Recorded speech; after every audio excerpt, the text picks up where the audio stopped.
Okay? So, last Bible study nakita po natin na kabahagi din ng mga Samaritans sa salvation na kaloob ni Jesus Christ at matapos silayhan sila ni Apostle Peter at Apostle John, bumaba sa kanilang Holy Spirit na siyang nakita ni Simon. Dito makikita natin na hindi mananampalataya si Simon kahit sinasabi sa verse 13 of the same chapter that he also believed and had been baptized. Sabi po dito, then Simon himself believed and was baptized. Sabi sa James 2:19 that even the demons believe in God at nanginginig pa nga sila. Pero hindi sila saved. Nakita natin sa previous na pag-aaral natin that mere professing of faith na walang relasyon sa Panginoon ay hindi totoong saving faith. Ang sabi nga po ni Scofield, believers are saved, mere professors are lost. Katulad ni Simon, pinrofess lamang niya na sumasampalataya siya kay Jesus, pero hindi talaga siya mananampalataya. Kabilang siya sa mga professor of faith, but not a possessor of the faith that is in Jesus Christ.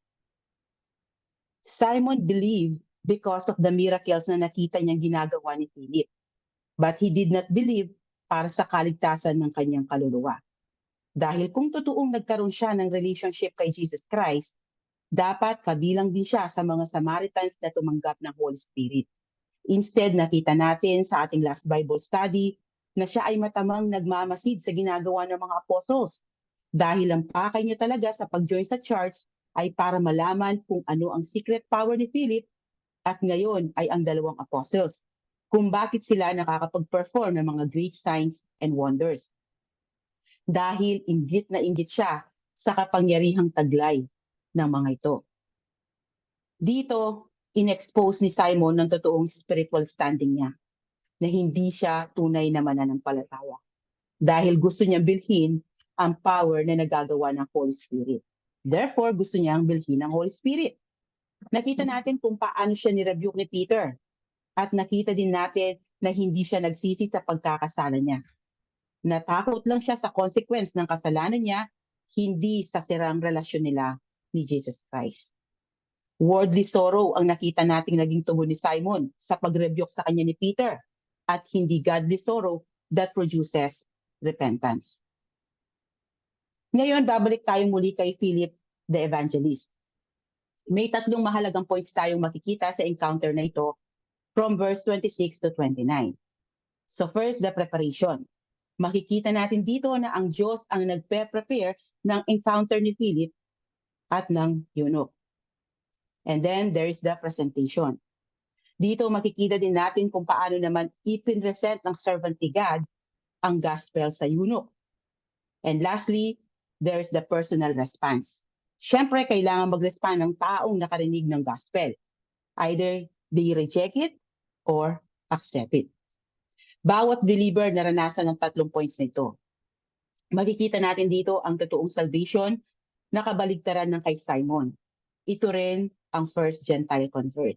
Yun yung paniniwala po ng mga scholar, okay, na Gentile itong eunuch na to. So the conversion of the Ethiopian official. So, an angel of the Lord spoke to Philip, "Get up and go south to the road that goes down from Jerusalem to Gaza. This is the desert road." So he got up and went. There was an Ethiopian man, a eunuch and a high official of Candace, queen of the Ethiopians, who was in charge of her entire treasury. He had come to worship in Jerusalem and was sitting in his chariot on his way home, reading the prophet Isaiah aloud.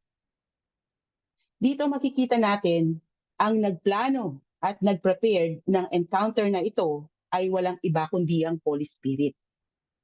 Ito ang proof na ang nag-i-initiate ng salvation natin ay ang Diyos at hindi tayo.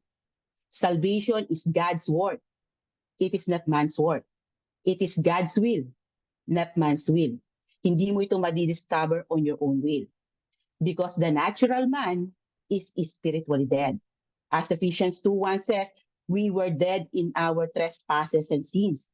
And dead men don't respond to anything. Kahit hilahin mo ang patay, hindi yan gagalaw. Ganon din ang spiritually dead na tao. Kahit anong gawin mo, hindi tatanggapin niya ng gospel kung wala mo nang gagawin sa kanya ang Holy Spirit. Bukod sa patay tayo dala ng kasalanan, sinasabi din sa 2 Corinthians 4:4 that the God of this world, si Satan, has blinded the minds of unbelievers para hindi maintindihan ng mga unbelievers ang magandang balita patungkol sa kapangyarihan ni Kristo na magbigay ng buhay na walang hanggan, who is the image of God. So, ang nangyayari, double blindness ang kalagayan ng tao. Kaya malinaw na ang unang kumikilos sa ating salvation ay ang Diyos.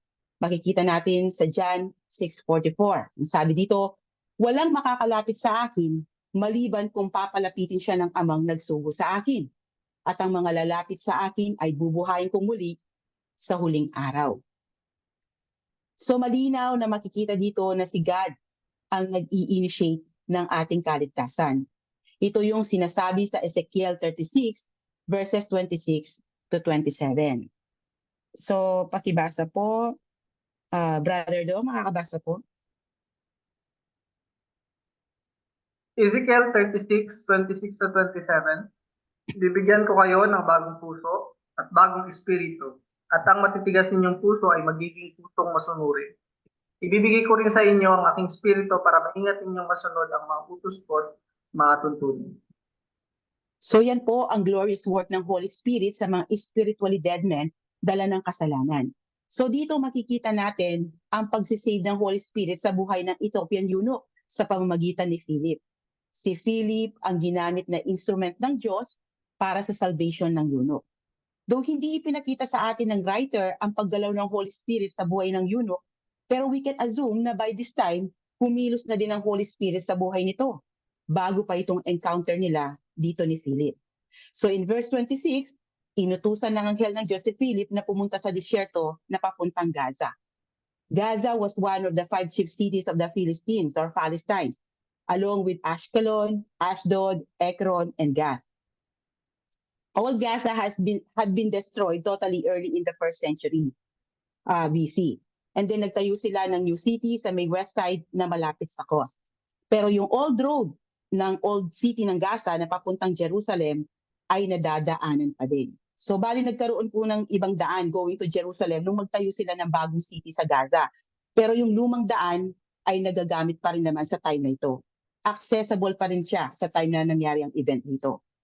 Yun nga lamang, hindi na ito masyadong nadadaanan ng mga tao. Makikita po yan sa footnote ni Luke sa pagsasabi niyang, this is the desert road. So, sa Tagalog, sabi po niya, halos hindi na iyon dinadaanan ngayon. Dito sa lumang daan sa may disyerto, pinapapunta ng anghel ng Diyos si Philip. Alam natin sa Panginoon walang chance encounter o nagkataon lang. Hindi rin ito dahil sa kagustuhan ng eunuch o ni Philip, kundi kuman ito ng Diyos. Kung hindi kinuman ng Holy Spirit si Philip, hindi sila magkakaroon ng encounter ng eunuch. Doon natin makikita ang sovereign work ng Holy Spirit sa salvation ng tao. So, Philip got up and went. So, ano pong makikita natin sa karakter ni Philip dito? Obedient siya. Sinabi ng Diyos kung saan siya pupunta, pero hindi sinabi kung ano ang gagawin niya doon. Hindi siya nagtanong kung ano ang gagawin niya sa disyerto. Basta sumunod na lang siya sa command ni God. So makikita po natin ang pagiging humble at obedient ni Philip dito. Successful ang ginagawa niyang pagmi-minister sa Samaria. Kung artista po siya, nasa peak siya ng kanyang karir nang tawagin siya ng Diyos para pumunta sa disyerto. Hindi siya nagdalawang isip na iwan ang successful na pagmi-minister niya sa Samaria at sumunod sa ipinapagawa ng Diyos. Iniwan niya ang Samaria dahil alam niya hindi naman siya aalisin doon ng Diyos nang walang dahilan. Kilala niya ang Diyos na sinasamba niya. Kaya alam niya hindi siya ipapahamak nito. So napakaganda pong tularan ng pag-uugali ni Philip, di po ba? He fully trusted God at dedicated talaga siya sa Diyos. Kumbaga dedicated po talaga yung buhay niya sa Diyos. So paano po natin maire-relate ito sa ating buhay Kristiyano? Tayo po kasi madalas sumusunod tayo sa Diyos kung clear ang instruction or kung yung plano niya para sa atin ay malinaw. Kapag hindi malinaw, hindi po tayo nakikinig sa ipinapagawa ng Diyos sa atin at ginagawa natin ang sa tingin natin ay makakabuti para sa atin at hindi kung ano ba ang makakalugod sa Diyos. Aminin man po natin or hindi, may ugali po tayo na ganun. Gusto natin lagi tayong nasa safe side. Ayaw natin nasa balag tayo ng alanganin. Dahil sa totoo lang po, wala naman po sigurong tao na gusto na nasa balag sila ng alanganin, di ba? Kumbaga lahat naman ng tao siguro ay gusto yung security, yung secure sila, yung sigurado sila. Sinasabi natin na madalas po natin sabihin, di ba, na nagtitiwala tayo sa Panginoon. Pero makikita sa action na decision making natin ang opposite. Gusto natin yung malinaw na future dahil ang totoo hindi po tayo nagtitiwala sa Diyos para sa future natin. Faith is trusting God kahit hindi clear ang instruction at future na naghihintay sa atin.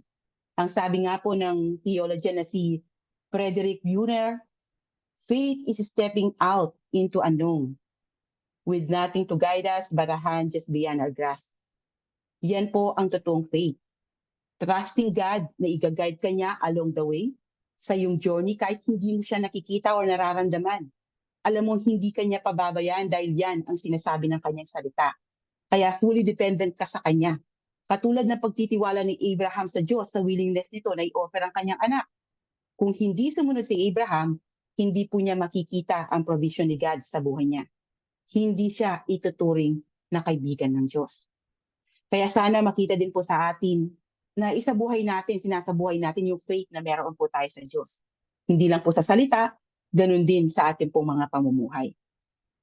So nakita po natin dito, sumunod si Philip sa utos ng Holy Spirit nang walang tanong-tanong kahit hindi niya alam ano bang gagawin niya sa disyerto. Though the Holy Spirit does the work in salvation, but He needs a tool. The Holy Spirit initiates, we participate. Di po ba napaka-bless natin? Dahil ginawa tayong partner ni God sa kanyang divine plan. Napaka-bless po natin. Kasi pwede naman pong gawin ng Diyos ang gusto niyang gawin na hindi na tayo gagamitin. Pero mas minabuti niya na gamitin tayo mga imperfect beings para ma-accomplish ang sovereign plan niya. Tulad po ng isang master sculptor na gumagamit ng mga imperfects, sometimes useless or walang kabuluhan ng mga tools sa pag-create niya ng kanyang masterpiece, ganun din po si God. Ginagamit tayo para sa kanyang divine works and plan kahit tayo po ay mga imperfect beings. Pero may prerequisite po para magamit ni God tulad ng sinasabi ni Apostle Paul. Sabi po sa 2 Timothy 2 verses 20 to 21. Pakibasa po. Bessie, makakabasa ka?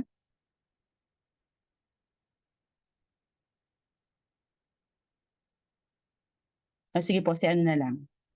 Si Sister Nova. 2 Timoteo 2:20-21. Sa isang malaking bahay ay may iba't ibang uri ng kasangkapan, mayari sa ginto o pilak, at mayroon na mangyari sa kahoy o putik. May ginagamit para sa mga tanging okasyon at mayroon namang pang araw-araw. Ang sinumang lumalayo sa kasamaan ay katulad ng sisidlang natatangi, malinis at karapat-dapat gamitin ng may-ari para sa lahat ng mabubuting gawain. So ang ginagamit po ni God ay yung mga taong lumalayo sa kasamaan at namumuhay ng nakakalugod sa Diyos. Tulad po ni Philip na obedient sa Panginoon. Kaya nagagamit siya sa divine plan ni God at ngayon makikita natin na gagamitin siya bilang instrument ni God para naman sa salvation ng eunuch. Though the command have seemed an illogical journey, sumunod pa rin siya without question. Para iwan niya ang nasimulan niyang pagmiminister sa Samaria para pumunta sa deserted road ay parang foolish or absurd sa paningin ng ordinary na tao. Pero hindi po sa servant ni God. Dahil alam natin, God's way is different from ours. So, sa deserted road na ito, there was an Ethiopian man. Itong Ethiopian man na ito ay maaaring isang Gentile na in-embrace ang teachings ng Judaism. And from Ethiopia, nagbiyahe siya ng napakalayo papuntang Jerusalem dahil baka may special occasion ang mga Jews na sineselebrate dito. And this Ethiopian man was a eunuch. Sa ancient times, sa mga eunuch kadalasan ay nagsiserve sa harem or women's quarter, kung saan maaaring doon nakatira ang queen mother, ang mga concubines ng hari or ang mga prinsesa. At para sa ipang mga babae sa palasyo, ang ginagawa nila sa mga eunuchs na nagsiserve dito ay inaalisan ng testicles. Hinakapon po sila. Okay, ganyan po yung practice sa unang panahon. Yung iba naman, inaalis po totally yung buong private part ng lalaki. Tinatawag po itong castration or emasculation. Dalawa ang dahilan kung bakit ginagawa ito. Una, sa obvious na dahilan, para hindi magkaroon ng sexual advances sa mga babae sa harem ng hari ang mga eunuchs. Pangalawa, ang mga eunuchs, they rise into power. Madalas sila po yung advisor ng reyna, ng mga concubines, or ng mga prinsesa, or sometimes pati ang hari. So para hindi sila magkaanak at hindi lumawak ang power nito, kaya ang ginagawa, kinakapon po sila. Itong castration ay ipinagbabawal ng Diyos na mababasa po natin sa Deuteronomy 23 verse 1. Pakibasa po, Sister Charm. Deuteronomy 23:1. Walang taong kinapon o pinutulan ng ari ang makakasama sa pagtitipon ng mga mamamayan ng Panginoon. So hindi po ayon ng Panginoon sa ganitong gawain, ganun din ang mga Hudyo. Dahil pagsira ito sa design ni God sa katawan ng lalaki na created sa image ni God. By the way, dito makikita po natin na kasalanan ng ginagawa ng mga third sex na gender affirmation surgery or yung pagpapalit po ng kanilang private part. Kasi kapag nag-undergo ka ng ganitong surgery, tatanggalin po nila yung private part mo para palitan ito sa gusto mong kasarian. So, bukod sa kasalanan ng pagiging tomboy at bakla, kasalanan din po ang pagpapalit ng kasarian dahil pagsira ito sa design ni God at itong surgery na ito ay irreversible. Hindi na po ito mababalik pa sa dati. Kapag naisipan mo na babae or lalaki ka pala talaga. May napanood po akong ganun na pinagsisisihan niya. So ngayon, bukod doon, ginagawa din po itong ritual ng mga pagan priests. Madalas noong unang panahon ng mga pagan priests ay nagpapakapon para maiwasan ang sexual sin or temptation at fully i-devote ang buhay nila sa kanilang mga pagan gods. Kaya somehow this method was part of idolatry. And since nag-serve itong eunuch na ito sa quarters ng reyna, malamang sa hindi, ito po ay castrated.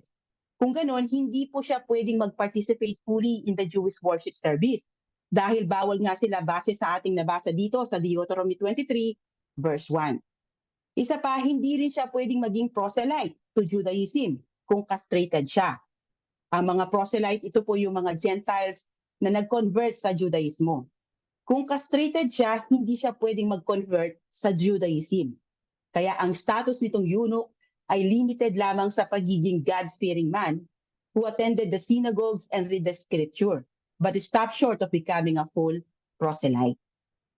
Now this man was a high official of Candace, queen of the Ethiopians. So yung Ethiopia na alam po natin ngayon ay maliit na bansa na lamang. Pero hindi po ganoon sa panahon na yun, okay? Sa ancient time, hindi po ganoon. In that day, Ethiopia was a large kingdom located south of Egypt. Sa Ethiopia noon, hindi ko lang po sure kung hanggang sa ngayon, okay? Ang mga hari nila ay hindi nakikialam sa royal business ng kingdom. Dahil may paniniwala po sila that their kings were descendants of their gods. Kaya para sa kanila, holy human creatures ang mga hari nila. At bilang holy beings, hindi dapat sila inaabala sa business ng empire. Kaya ang pamamalakad sa kingdom ay nasa kamay ng nanay ng hari or mas kilala sa tawag na Queen Mother. So kung mahilig po kayong manood ng mga Korean and Chinese historical drama, madalas niyo pong marinig ang title na to, na Queen Mother. Patungkol po sa mother ng hari. So ang nanay ng hari or Queen Mother ang nagro-rule sa business ng kingdom. Kaya ang real power ay nasa Queen Mother. Basically, walang ginagawa ang hari nila kundi paupo-upo lang at wino-worship ng mga tao niya. Kaya parang in a way, ang Queen Mother ang namamahala sa buong kingdom. Kung natatandaan niyo po yung Queen of the South or Queen Sheba na tinutukoy ni Jesus Christ na nagpunta kay Haring Solomon para marinig ang wisdom ni Haring Solomon, ang sabi po ng mga modern scholars, taga-Ethiopia daw po si Queen Sheba. So makikita po natin dito na kahit sa panahon pa ni Haring Solomon, babae na ang nagro-rule sa lugar na ito. Kaya maaaring totoo nga pong sinasabi nila na noong unang panahon, ang mga hari nila dito ay walang ginagawa, kundi paupo-upo lang. At ang title po ng mother ng king ay Candace. Hindi niya po pangalan ito, okay? Kundi title lang po ito like Pharaoh or King or Ptolemy or Caesar. Ganun po yun. And this eunuch was in charge of her entire treasury. So in modern terms, ang eunuch po ang Minister of Finance or Secretary of the Treasury ng Queen. Ibig sabihin, napakataas po ng posisyon ng eunuch na ito. But despite his power and prestige, parang may kulang. Kaya he had come to worship in Jerusalem. Naglakbay siya ng napakalayo papuntang Jerusalem para sumamba. Makikita po natin dito that this eunuch was really searching for the true God.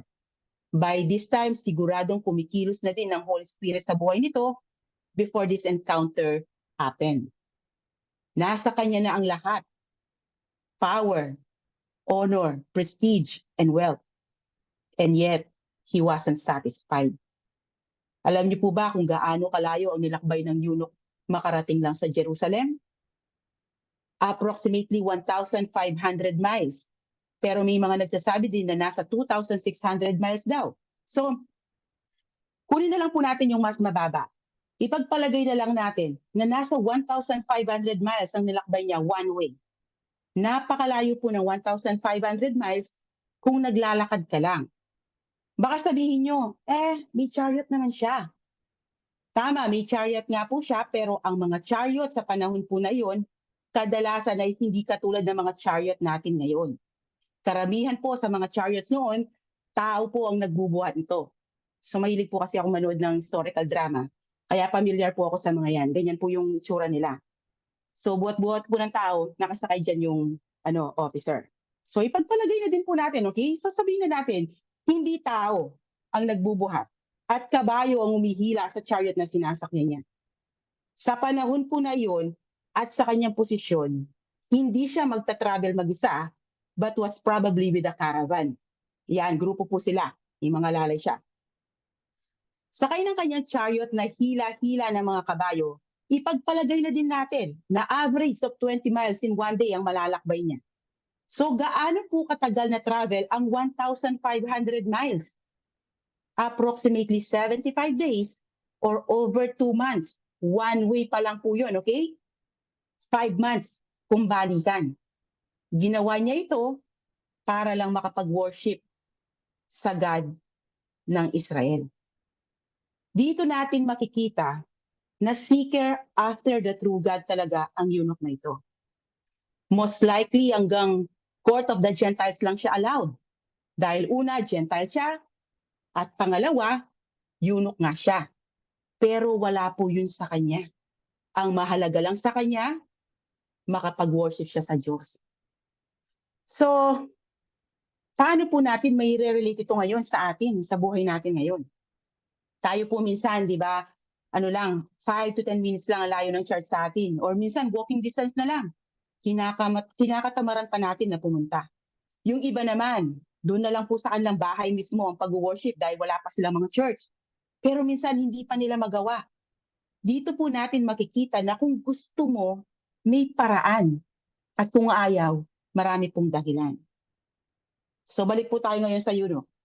The eunuch was sitting in his chariot on his way home, reading the prophet Isaiah aloud. So makikita po natin na talagang gusto niyang makilala ang Diyos ng Israel. At alam niya na makikilala niya ang Diyos through the scripture. Siguradong gumastos po siya ng napakalaki sa pagbili ng scroll na ito sa Jerusalem. Dahil mahirap po sa mga hentil na makabili ng scroll. Sa pagbabasa ng eunuch ng scripture, makikita natin na may preparation ng ginagawa sa kanyang Holy Spirit. Sabi nga po ni Jesus Christ sa John 3, na ang Holy Spirit ay parang ihip ng hangin. Umihip ito kung saan ito nais at narinig mo ang ugong nito, ngunit hindi mo alam kung saan ito nanggagaling at kung saan ito pupunta. Ganoon ang pagkilos ng Holy Spirit sa buhay ng isang taong binibigyan niya ng kaligtasan. Hindi alam kung kailan ito kumilos sa buhay niya, makikita na lang ang effect na dumapo na ito sa kanya sa pamamagitan ng kanyang transformed life. The Spirit told Philip, "Go and join that chariot." When Philip ran up to it, he heard him reading the prophet Isaiah and said, Do you understand what you're reading? So nung utusan si Philip ng Holy Spirit to join that chariot, he instantly obeyed. Philip ran up to it. So ibig sabihin po, mabagal lang ang paglalakbay na ginagawa nila, kaya mabilis nakahabol si Philip. Makikita din natin ang isang karakter pa ng faithful servant ni God ay hindi intimidated kahit sa matataas na tao. Hindi na intimidate si Philip sa entourage ng eunuch, kaya nakapag-minister siya dito. Noong nakaagapay na siya sa chariot ng eunuch, he heard him reading the prophet Isaiah. So parang unusual po na nagbabasa siya ng malakas, ano? Pero normal lang po ito sa time nila, especially sa mga Gentile readers na hindi accustomed sa pagbabasa ng ganitong manuscripts. Parang nung ano po tayo, nung nasa kindergarten or sa first grade, di po ba tinuturuan tayong magbasa ng ating teacher? So anong ginagawa niya? Pinapatayo po tayo sa harapan, di ba? Para magbasa tayo ng malakas. So ganun din po kapag medyo hirap ka sa binabasa mong book or manuscript, binabasa mo ito ng malakas. So tignan po natin yung sample ng manuscript ng scroll ni Isaiah. Okay, ito. Yan. So tignan po natin kung paano nila na-discover ito sa YouTube. Mabilis lang naman ito. Ay, wait.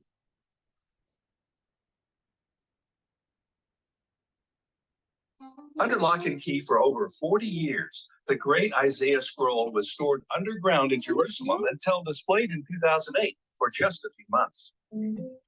In 1947, 7 scrolls were found in caves at Qumran, the original Dead Sea Scrolls. They're considered one of the greatest finds of the modern era.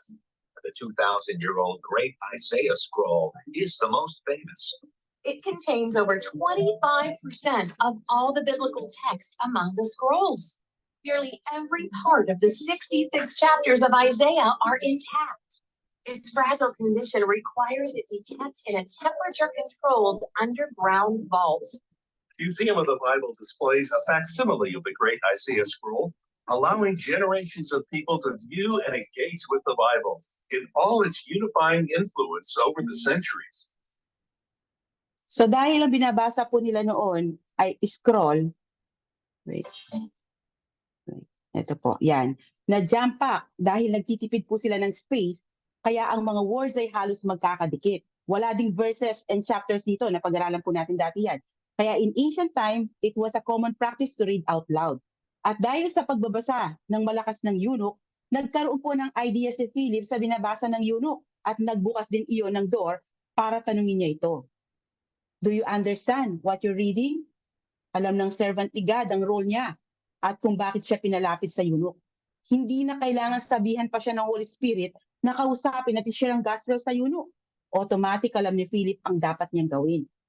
Siyempre, hinihanda na din ng Holy Spirit ang puso ng eunuch dito. Kaya hindi siya nagalit sa ginawang basta na lang pagsulpot ni Philip at pagtatanong sa kanya without proper introduction. Makikita din natin dito na walang mirror ang kanyang sinasakyan na chariot kung saan pwedeng makita yung nasa likod. Dahil kung may mirror ito at nakita si Philip na umahabol sa kanila na parang madman, baka pinaulanan na po ito ng sibat. High official ang eunuch na ito. Hindi ito basta-basta dahil napakataas po ng posisyon niya. Kaya for sure may entourage ito, lalo na uso po yung mga robbers sa mga liblib na daan noon, kaya nga walang naglalakbay na mag-isa. Lagi silang in group. Sa ginawa ni Philip, maaaring pag-isipan ito ng masama ng eunuch. Pero hindi po yun nangyari. Hindi siya nag-isip ng masama dito. Instead, sinagot niya ang tanong ni Philip. How can I? He said, unless someone guides me. So he invited Philip to come up and sit with him. Nakita po nyo? Instead na matakot at magalit siya, in-invite pa niya ito na umupo sa tabi niya. Malamang nung marinig ni Philip ang invitation ng eunuch bilang isang evangelist, nagdiwang ang puso nito. Dahil indication na yon na open itong eunuch sa gospel. At sa pag-invite ng eunuch kay Philip, makita natin na siya ay may humble and teachable spirit. So verses 30-33, now the scripture passage he was reading was this. He was led like a sheep to the slaughter, and as a lamb is silent before his shearer. So he does not open his mouth. In his humiliation, justice was denied him. Who will describe his generation? for his life is taken from the earth. Galing po ang passage na binabasa ng eunuch sa Isaiah 53 verses 7 to 8. Pagibasa po, Brother Dong. Isaiah 53, 7 to 8. He was oppressed and afflicted, yet he did not open his mouth. He was led like a lamb to the slaughter, and as a sheep before its shearer is silent. So he did not open his mouth. By oppression and judgment he was taken away. Yet who of his generation protested? For he was cut off from the land of the living, for the transgression of my people he was punished. So ang substitutionary death po ni Jesus Christ para sa ating mga kasalanan ang tinutukoy ng passage na yan. Because Jesus is the Lamb of God who takes away the sin of the world through his sacrificial death on the cross. He was literally killed and his life was removed from the earth. Pero dahil hindi maunawaan ito ng eunuch, kaya tinanong niya si Philip. The eunuch said to Philip, I ask you, who is the prophet saying this about? Himself or someone else? Understandable po kung bakit nako-confuse ang eunuch sa passage na kanyang binabasa. Dahil kahit po ang mga Hudyo ay divided din ang interpretasyon sa passage na ito. Ang paniniwala po kasi ng ibang Hudyo, ang nation ng Israel daw ang tinutukoy na slaughtered sheep dito. Ang iba naman si Isaiah daw o si Jeremiah, the weeping prophet. At mayroon din naman na ang view nila sa passage na ito ay napapatungkol daw sa Messiah. Kung ang kapwa Hudyo ni Philip ay may iba't ibang pananaw, si Philip naman po ay sure kung sino ang tinutukoy ng passage na ito. Base sa naging sagot niya sa verse 35. Philip proceeded to tell him the good news about Jesus, beginning with that scripture. Si Philip ay totoong evangelist. Hindi lang siya ready na mag-minister sa marami, willing din siyang mag-minister sa isa. Meron po kasing mga preachers, ito po yung nakakalungkot na may mga preachers or teachers kasi na ayaw nila kapag konti lang yung umaattend or nakikinig o yung tinuturuan nila. Tandaan po natin ito mga kapatid. Ang bawat kaluluwa ay mahalaga sa Diyos. Makita din natin dito na si Philip po ay handa. Handa siya sa kanyang pag-evangelize. Alam niya ang scripture. Isa pa pong magandang katangian para maging kagamit-gamit tayo sa kingdom ni God ay ang knowledge natin sa scripture, sa Bible. Paano mo isi-share ang gospel kung hindi mo ito nauunawaan? Philip was knowledgeable enough in the scriptures, kaya he told the eunuch the good news about Jesus. He preached Jesus to him. Ipinakita niya sa eunuch na ang slaughtered lamb na tinutukoy sa passage na binabasa nito ay walang iba kundi ang Messiah, si Jesus Christ, the ultimate and final sacrifice for sin. At sinyer niya ang gospel sa eunuch, beginning with that scripture. Philip was able to meet the eunuch where he was. Hindi niya dinala ito sa ibang books dahil wala pa namang New Testament manuscript sa time na ito. Sa mismong passage na binabasa ng eunuch, doon niya sinimulang ipaliwanag ang good news. Then for sure, Philip presented evidence that Jesus was the Messiah. Sinyer niya dito ang work ni Christ in His atonement, in His resurrection, and His ascension. Parang yung pong ginawa ni Jesus Christ sa dalawang tagasunod niya na naglalakad papuntang Emmaus, kung saan ipinaliwanag niya ang Kristo ay kailangan pagtisa ng lahat ng naranasan niya sa cross bago siya parangalan ng Diyos. At sinabi din niya sa kanila ang lahat ng nakasulat sa kasulatan tungkol sa kanya, mula sa mga isinulat ni Moses hanggang sa mga isinulat ng mga propeta. Ganon din sigurado ang ginawa ni Philip dito na pag-share kay eunuch. Ipinakita niya na si Jesus Christ ang tinutukoy ni Moses at ng mga propeta na Messiah. So every believer dapat ganito po. Para kahit saan po tayo dalhin ng kausap natin, magagawa nating ilid ang usapan papunta kay Jesus Christ, ang Savior natin. Dahil ang buong Bible ay nagpo-point kay Jesus Christ. Tulad po ng sinasabi ni Apostle Peter sa 1 Peter 3, verse 15. Pakibasa po Ate Hazel. Una lang po, nasa CR. Sige. 1 Peter 3:15. Igalang ninyo si Kristo mula sa inyong puso bilang Panginoon. Lagi kayong maging handang sumagot sa sino mang humihingi ng paliwanag sa inyo tungkol sa pag-asang nasa inyo. At para po maging effective ang pagpipresent natin ng person and work of Jesus Christ, dapat ang sasabihin po natin ay based sa scripture. Though minsan nakakatulong po yung personal testimony natin para makuha ang interes ng nakikinig. Pero kung walang gospel doon, walang bisa ito para magligtas. Yung pag-share po natin kung paano tayo binago ng Panginoon ay mahalaga. Pero yung biblical truth about Jesus Christ ang dapat marinding ng isang sinner. Dahil ito po ang may power to save. Ang power ni God na mag-save ay nasa scripture. Kaya sinasabi nga po dito sa Romans 1:16, "For I am not ashamed of the gospel, because it is the power of God that brings salvation to everyone who believes. First to the Jew, then to the Gentile." The power is in the word. Wala po sa tao na nagdi-deliver nito. At lalong wala sa personal testimony natin. Though sabi ko nga po kanina, minsan nagagamit ang personal testimony natin para makinig sila, para mapukaw ang interes nila, pero dapat alam din po natin na wala itong bisa para makapagligtas. Kaya dapat alam natin kung paano dalhin ang usapan na mapupunta ito sa ginawa ni Jesus Christ sa cross. Sabi nga po sa Romans 10:17, "Kaya't ang pananampalataya ay bunga ng pakikinig, at ang pakikinig naman ay bunga ng pangangaral tungkol kay Kristo." Pakikinig patungkol kay Christ at hindi patungkol sa atin o sa asawa at mga anak natin. Hindi ito kung gaano tayo kagaling o gaano kagaling ang asawa at mga anak natin, kundi kung ano ang ginawa ni Jesus para ang makasalanan na tulad natin ay magkaroon ng kapatawaran at buhay na walang hanggan. Makita natin ang true saving faith sa naging response ng eunuch. Makita natin ang kanyang faith, public confession or testimony, and rejoicing sa susunod na verse. Sabi dito, as they were traveling down the road, they came to some water. The eunuch said, "Look, there's water. What would keep me from being baptized?" Though hindi na ipinakita lahat sa atin ng Holy Spirit ang conversation ni Philip at ng eunuch, pero base sa verse 36, makikita natin na ibinahagi din ni Philip dito ang patungkol sa water baptism. Kung inihanda ng Diyos ang puso ng eunuch na tanggapin ang gospel, inihanda din niya ang tubig na ito para makapag-follow ang eunuch sa isa sa dalawang ordinances na iniwan ni Jesus Christ para sa mga followers niya, ang water baptism and the Lord's Supper. Paano ko nasabi na inihanda po ni God ang pool of water na ito? Disyerto po ito, mga kapatid.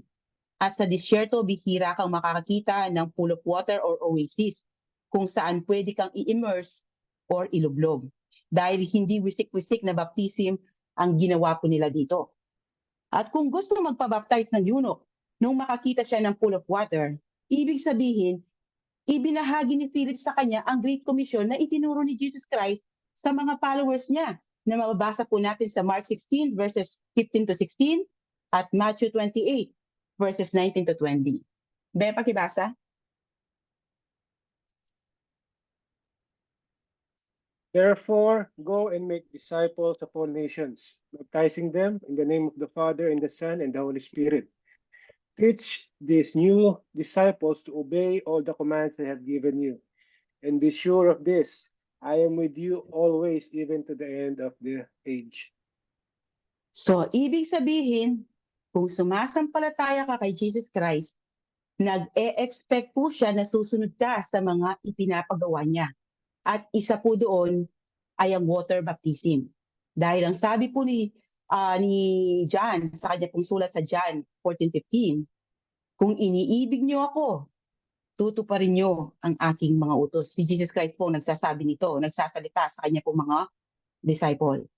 Sigurado, in-explain ni Philip sa eunuch na ang baptism ay katulad ng circumcision sa Old Testament na sign sa covenant ng mga Hudyo kay God.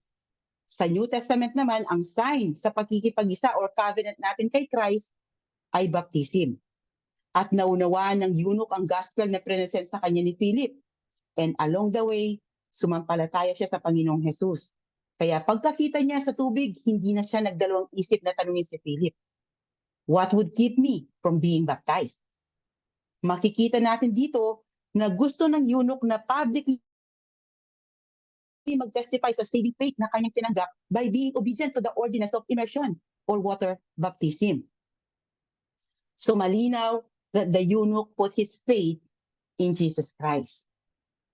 Verse 37, sinabi sa kanya ni Felipe, "Maaari kung sumasampalataya ka ng buong puso." Sumugat ang pinuno, "Sumasampalataya ko na si Jesucristo ang anak ng Diyos." Kung mapapansin po nyo, wala akong English version dahil ang CSB translation na gamit ko ay walang verse 37. Ang ibang translation ay meron po nito pero ang iba naman ay wala. At kung mapapansin nyo, may brackets ang verse na ito. Bakit? Ang mga luma at most reliable manuscripts ay hindi po kasama ang verse 37. Ibig sabihin, kalaunan dinagdag na lang itong verse 37 ng mga scribes dahil siguro naisip nila na kailangan makita ng bumabasa ang public confession of faith ng eunuch. Kaya inilagay po nila ang verse na ito, itong 37.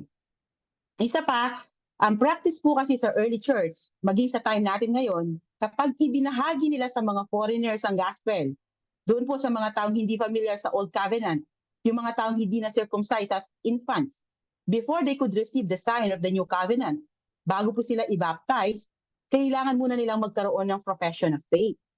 Di po ba ginawa din sa atin yan? Nung bago po tayo binaptize, di ba? Bago tayo ilublog sa tubig, tinanong din tayo ng ganyan, ng ating mga pastor or elder. Dito po nila nakuha yon. Pero sa original manuscript, wala po talaga ito, okay?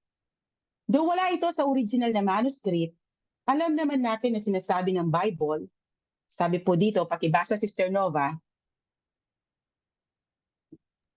Roma 10:9-11. Kung ipahahayag ng iyong bibig na si Jesus ay Panginoon, ang buong puso kang sasampalataya na siya'y muling binuhay ng Diyos. Maliligtas ka sapagkat sumasampalataya ang tao sa pamamagitan ng kanyang puso at sa gayon ay tinuturing na matuwid ng Diyos. Nagpapahayag naman siya sa pamamagitan ng kanyang bibig at sa gayon ay maliligtas. Sinabi nga ng kasulatan, ang sino mang sumasampalataya sa kanya ay hindi mapapahiya. Amen. So hindi man po ipinakita ang ginawang confession ng eunuch dito sa text na inaaral natin, we can assume na iyon po ang nangyari dahil gusto na nga niyang magpabaptize, which is ginagawa as a public profession of faith in Jesus Christ. So 38, so he ordered the chariot to stop, and both Philip and the eunuch went down into the water, and he baptized him. Baptism is the public confession of faith expected na gawin ng lahat ng believers. Though hindi ito nakakasave, pero dapat natin itong gawin bilang pag-obey sa command ni Jesus sa atin. Pagpapakita po kasi ito na nakipag-isa tayo sa kamatayan ni Kristo at kasama din niya tayong muling nabuhay. Kaya nga sinasabi sa 2 Corinthians 5:17 na ang sino mang nakipag-isa kay Kristo, ito ay bago ng nilalang. Wala na ang dati nitong pagkatao, sa halip ito'y napalitan na ng bago. Yun ang pinipicture po ng water baptism. Death of the old self and resurrection into new life. At kung si Jesus Christ, hindi po nahiyang ma-associate sa ating mga sinners sa kanyang ginawang pagpapabaptize, kahit hindi naman niya ito kailangan. Dahil ang baptism na ginawa niya ay para po sa mga sinners at wala siyang kasalanan. Pero ginawa niya ito to fulfill all righteousness. Para meron po siyang active righteousness na maikikredit sa atin. Lalong hindi dapat natin ikahiya na ma-associate kay Jesus Christ na isang Diyos at perfect man. At may papakita po natin na hindi natin siya ikinakahiya kapag publicly ipinahayag po natin ang ating allegiance sa Kanya through water baptism. At dito makikita natin may kasama nga ang eunuch at hindi siya may hawak ng renda ng kabayo. Kaya, he ordered the chariot to stop. Kung wala kang kasama, wala kang uutusan, di po ba? Pero dahil may inutusan siya na itigil ang karwahe, kaya ibig sabihin, may kasamang naglalakbay ang eunuch dito. And both Philip and the eunuch went down into the water. And si Philip po, baptized him. So makita natin dito na nag-confess openly and publicly ng kanyang faith kay Christ ang eunuch in front of his entire entourage through water baptism. There is faith and there is obedience. Hindi pwedeng mawala ang dalawa na yan. Kung may faith ka kay Christ, mag-o-obey ka sa mga teachings niya. Sabi po dito sa John 3:36, and anyone who believes in God's Son has eternal life. Anyone who doesn't obey the Son will never experience eternal life, but remains under God's angry judgment. Nakita niyo po mga kapatid yung pagbabago sa word na gamit from believe to obey. Dahil kung sumasampalataya ka talaga kay Jesus Christ, mag-o-obey ka sa mga utos niya tulad ng nabasa natin kanina sa John 14:15. Kasi kung hindi ka nag-o-obey sa mga turo ni Christ, wala ka pong ipinagkaiba sa mga demons na naniniwala din sa Diyos pero hindi magawang sumunod sa mga utos niya. The eunuch demonstrated his faith by becoming obedient to Christ's command of baptism. At sa pagsasabing, the eunuch went down into the water and he baptized him. Ibig sabihin, ang ginawang pagbabaptize ay hindi wisik-wisik lang, kundi immersion. Inulublob po siya sa tubig. Dahil ang ibig sabihin ng Greek word na baptizo ay to dip, to immerse, or sink. So dito nakita natin ang second character ng true saving faith. At yun ay confession of faith, of our faith in Jesus Christ through water baptism.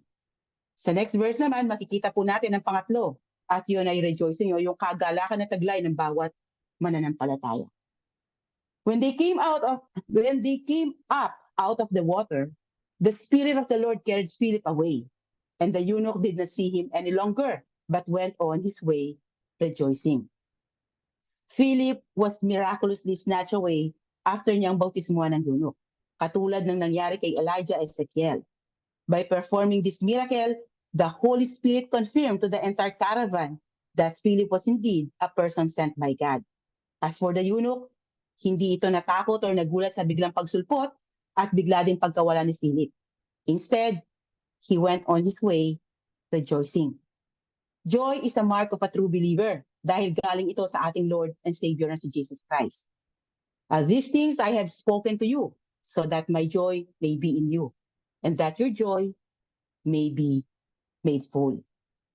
Yung jail guard at household nito sa Acts 16, they were rejoicing because they all believe in God. Sabi po dito, he brought them, sina Paul and Silas, into his house and set a meal before them. And he, yung pong jailer, and his entire household rejoiced because they all believe in God. As sa Romans 12:12, rejoicing in hope, persevering in tribulation, devoted to prayers. Isa po ito sa fruit ng Holy Spirit na sinasabi sa Galatians, di po ba? Iba ang joy sa happiness, mga kapatid. Ang sabi ng BibleStudyTools.com, the difference between joy and happiness is substantial, malaki. Malaking pagkakaiba po nila. We often assume that the fleeting feeling of happiness, like yung pagiging giddy laughter and contentment in the comforts of life is akin or yung equal to the joy we experience in Jesus. But joy supernaturally sustains our souls in seasons of heartache, injustice, and sorrow. And during the valleys of life is nearly impossible without the life-giving fuel of joy in Christ. Ang joy na nagmumula kay Christ ang nagsisilbi pong parang gasolina sa buhay natin para sa panahon na may pinagdadaanan tayong sobrang bigat at sobrang challenging like death of a loved one or sakit na walang lunas or mental disorders or injustices. Magpapatuloy pa rin tayo sa Panginoon dahil alam natin dito lang ito sa lupa. At ang buhay na meron tayo kasama ni Christ ang nagsusustain sa atin para magpatuloy sa ating laban dito sa lupa. There's a big difference between joy and happiness. Happiness is a reaction to something great. Like for example, na-achieve mo yung goal na gusto mo or nakabili ka ng magandang bahay na pangarap mo or sasakyan, etc. Happiness lang po yun, okay? Kasi hindi siya lasting. Joy is the product of someone great. Yung joy naman ay dahil sa ginawa po ni Christ para sa ating mga kasalanan. At sa pakikipag-isa natin kay Christ, we have His joy and He made it full. So let us never forget the difference, nor fail to enjoy both happiness and joy fully on this earth. Jesus died to erase guilt and shame. Every day we come to Him from grace and He's faithful to give us grace upon grace upon grace. When we are quick to confess and forgive, we can move forward in the freedom of repentant life in Christ. So nakita po natin ang character na ito sa mga early Christians, mga kapatid. Kahit pinersecute sila, puno pa rin sila ng kagalakan. Dahil nangyari ito dahil sa pag-obey nila kay Christ. Sabi po dito sa Acts 5:40 verse 5, Acts 5 verses 40 to 41. Pakibasa po, Sister Charm. Pinapasok nilang muli ang mga apostol at matapos ipahagupit at pagwalang mangaral sa pangalan ni Jesus, ang mga ito'y pinalaya. Nilisan ng mga apostol ang kapulungan at sila'y galak na galak sapagkat minarapat ng Diyos na sila'y magdanas ng kahihiyan alang-alang sa pangalan ni Jesus. So, nakita niyo po mga kapatid, nagalak pa sila, di ba? At nakikita pa din naman po natin ngayon ito, yung character nito sa mga Christian. Kahit gaano man kadaming challenges ang kinakaharap natin, hindi nawawala ang joy sa puso natin. Dahil alam natin, lahat ng nangyayari dito sa lupa ay temporary lang, may hangganan. Pero yung blessed hope na naghihintay sa atin kasama ni Christ ay for eternity. Naka-anchor ang joy natin sa kaalaman na hindi man natin makukuha ang lahat ng bagay na gusto. Giging unfair man ng iba sa atin, hindi man perfect ang health natin dito, hindi man buo ang pamilya natin, o hindi man perfect ang family na kinabibilangan natin, kahit ano pa po yan, nagagawa pa din nating mag-rejoice sa kaalaman na dito lang iyon sa lupa. Kaya ang bilin ni Apostle Paul sa atin sa 1 Thessalonians 5 verses 16 to 17, rejoice always. Pray without ceasing. In everything give thanks. For this is God's will for you in Christ Jesus. Minsan sa sobrang pagiging joyful po natin, inakala ng iba na smooth sailing ang lahat sa buhay natin. Ang hindi po nila alam, we kneel down our battles in prayer. So dito na din po natapos ang kwento ni Luke patungkol sa Ethiopian eunuch. According to the church father Irenaeus, naging missionary daw po ito. Siya daw ang nagtatag ng church ni Christ doon sa Ethiopia. So hindi po nakakagulat, di ba? At nakakapagtaka kung ganun nga ang nangyari. So dito makikita din natin na ang isang kaluluwa ay mahalaga po sa Diyos sa pagpapalawig ng kingdom ni Christ. Sa pag-reach out sa isang kaluluwa, napapalawig ang kingdom ni God. Dahil hindi natin alam na maaari ang isang soul na iyon ay gagamitin para sa kaligtasan ng marami. Kaya bilang servant ni God, huwag po tayong tumingin sa number.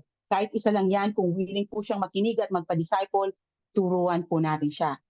Tulad po ng Bible study natin na to, nag-start po ito, kami lang po ng best friend ko, si Janet. One-on-one kami. So hanggang isinama po ng Panginoon sa amin si Sister Charm, and then after ilang months, dinagdag po niya sa amin sina Ate Hazel, sina Sister Nova, si Sister Maricel, and then idinagdag din po niya sa amin sina Sister Maya at yung iba pa po na kasama natin ngayon dito.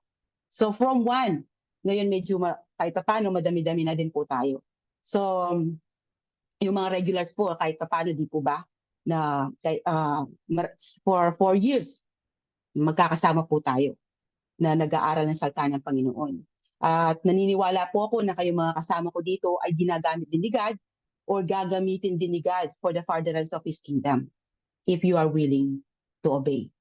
So, down to our last verse, Philip appeared in Azotus and he was traveling and preaching the gospel in all the towns until he came to Caesarea.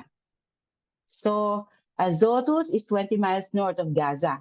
Ito po ang modern-day city of Ashdod. So makita natin dito na nag-U-turn si Philip. So from Samaria, then he was called by God to go down towards Gaza para mag-minister sa eunuch. And then from Gaza, dinala siya sa Azotus. Nag-U-turn siya. Mula sa Azotus, naglakbay siya hanggang sa makarating siya sa Caesarea. Si Herod ang nagpatayo po sa bayan ng Caesarea in honor of Caesar Augustus. Kaya sinunod niya ang pangalan ito sa title ni Caesar Augustus. Dito ang headquarters ng Roman Procurator. Sa kanyang paglalakbay papuntang Caesarea, he kept preaching the gospel in all the towns. Saan man siya makarating, isa lang ang nasa isip ni Philip. At yon ang i-proclaim ang good news patungkol kay Kristo. Dapat lahat po ng Christian ay katulad ni Philip na nasaan man, saan man po tayo dalhin, saan man tayo makarating, dala-dala dapat natin ang pagiging Kristiyano natin at ang pagmamahal natin sa salita ng Panginoon. So nangaral po siya sa lahat ng bayan na nadadaanan niya hanggang sa makarating siya sa Caesarea. Dito sa Caesarea natapos ang missionary journey ni Philip. After nito, sa chapter 21 na ulit natin makikita ang pangalan po ni Philip kung saan nakituloy sa kanila si Apostle Paul. Sabi po dito, the next day we went on to Caesarea and stayed at the home of Philip the evangelist, one of the 7 men who had been chosen to distribute food. So malinaw nating nakita sa ating pong pinag-aralan ang preparation na ginawa ng Holy Spirit coupled with Philip's presentation ng gospel na nag-produce ng saving faith sa yunok na nakita natin sa naging response niya sa good news na sinare ni Philip sa kanya. Malinaw nating nakita na ang salvation ay all works of God at tulad ng nasabi po ng asawa ko sa Bible study last Friday sa 1 Peter 1 na ang tanging participation natin dito ay ang kasalanan natin. Kaya glory to God alone sa salvation na tinanggap natin. Hindi natin ito deserve, mga kapatid, kundi grasya siya ng Panginoon sa mga taong undeserving makatanggap nito. Kaya marapat lang na ibigay din natin ang buhay natin para sa Panginoon. Baka po sinasabi ng iba, hindi naman ako mamamatay tao. Hindi naman ako nangangalunya. Hindi ako nag-cheat. Kaya bakit ako pupunta sa impyerno? Sinasabi po sa James 2:10 na kapag hindi mo nasunod ang buong yung commandments ni God, ikaw po, nilabag mo na lahat itong command ni God na to. Yung 10 commandments. Kung hindi mo sila nasunod, lahat yun, kahit isa lang doon ang nilabag mo. Nagsinungaling ka lang, nilabag mo na po lahat ito. Consider kumbaga equivalent na pagsisinungaling ay pagpatay. So paano ka ngayon? Paano ka maliligtas? Paano ka mapupunta sa heaven kung meron kang kasalanang taglay? Hindi mo madadala ang sarili mo sa mga good works mo. Tulad ng sinasabi sa Isaiah na ang lahat ng good works natin ay parang basahan lang sa harapan ng Diyos. Kaya doon po papasok ang ginawa ni Jesus Christ sa cross. Binayadan po niya ang ating kasalanan nung siya po ay mamatay sa cross. Ang kailangan po nating gawin ay sumampalataya sa kanyang ginawa sa cross. Tanggapin po natin siya as our personal Lord and Savior. Siya lang po ang kaligtasan. Sinasabi sa John 46, I am the way, the truth, and life. No one comes to the Father except through me. Kung hindi mo tinanggap si Jesus Christ as your personal Lord and Savior, pagpikit ng mata mo, sa impyerno po ang kalalagyan mo. Dahil sinasabi sa Hebrews 9:27, kung hindi po ako nagkakamali, na kapag namatay ang tao, once lang, kapag namatay ang tao, judgment ka agad. Ibig sabihin po nun, kung tinanggap mo si Jesus Christ, sa langit ka. At kung hindi mo tinanggap si Jesus Christ, sa hell ang destination mo. Yun po yung sinasabi nun. Huwag po kayong magpapaniwala sa turo ng ng iba na may purgatorio. Wala pong purgatory, mga kapatid. Kahit po buksan niyo ang buong Bible, wala po kayong mababasa na may purgatory. Hindi po totoo yun. Yung purgatory ay gawa-gawa po yan ng kalaban upang malinlang ang mga tao at nang sa ganoon, mapalayo sila sa Panginoong Yesus. Tanging kay Jesus Christ lamang po ang kaligtasan. Yan po yung sinasabi sa Acts sa previous na pinag-aralan natin na sa kanya lang matatagpuan ang kaligtasan. Wala na pong iba. So kung meron pa po dito na hindi pa po isinusuko ang kanyang buhay sa ating Panginoon, it's about time. Repent. Repent of your sin and ask God to forgive you.